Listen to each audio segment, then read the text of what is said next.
Halo teman-teman, pada video kali ini saya akan memaparkan materi presentasi terkait perencanaan sumber daya manusia sebagai bagian tugas akhir semester.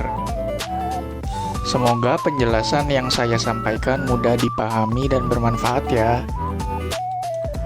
Selanjutnya yaitu ada peran perencanaan SDM. Perencanaan adalah proses memilih tujuan dan tindakan terbaik dari berbagai pilihan yang tersedia. Tanpa alternatif, perencanaan tidak mungkin dilakukan. Yang pertama ada identifikasi kebutuhan, menentukan kebutuhan SDM di masa depan untuk mencapai tujuan organisasi. Yang kedua ada kerangka kerja, menetapkan tujuan dan instruksi untuk implementasi serta sebagai alat kontrol. Dan yang ketiga ada pengambilan keputusan, memilih tindakan terbaik dari berbagai alternatif untuk hasil yang diinginkan. Selanjutnya ada definisi perencanaan SDM.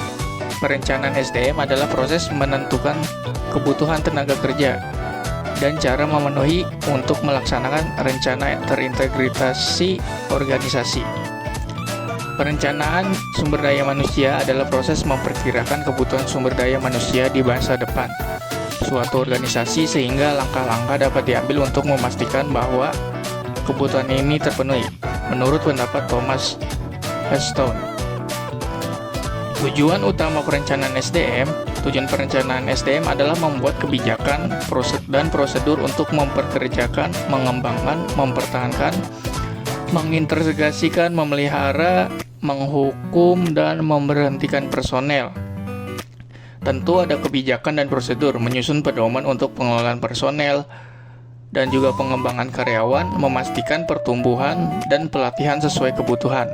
Dan selanjutnya ada retensi dan integrasi, mempertahankan dan mengintegrasikan karyawan secara efektif.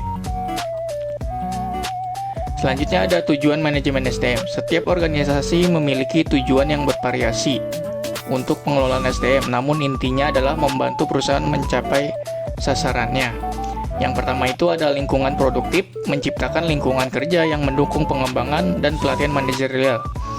Selanjutnya ada praktik menarik, yaitu mendorong pertumbuhan, lingkungan kooperatif dan terpercaya yang menghargai pekerja. Dan yang ketiga ada kesempatan yang sama, memastikan kemitraan kooperatif dan kesempatan yang adil bagi semua. Selanjutnya ada manfaat perencanaan SDM. Perencanaan SDM yang baik dan akurat dapat menjadikan sistem informasi manajemen SDM sangat berguna dalam mendorong pertumbuhan produktivitas. Yang pertama yaitu pandangan lebih baik. Manajemen senior memiliki pandangan lebih baik tentang aspek SDM. Yang kedua ada biaya lebih rendah, memprediksi ketidakseimbangan sebelum acara menjadi lebih mahal. Dan yang terakhir ada waktu lebih banyak waktu untuk menggunakan bakat karena permintaan dapat diprediksi.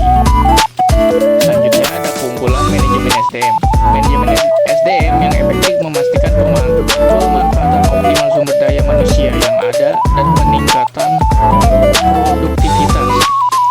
Yang pertama yaitu pemanfaatan SDM, memanfaatkan aset dan kewajiban perusahaan secara maksimal.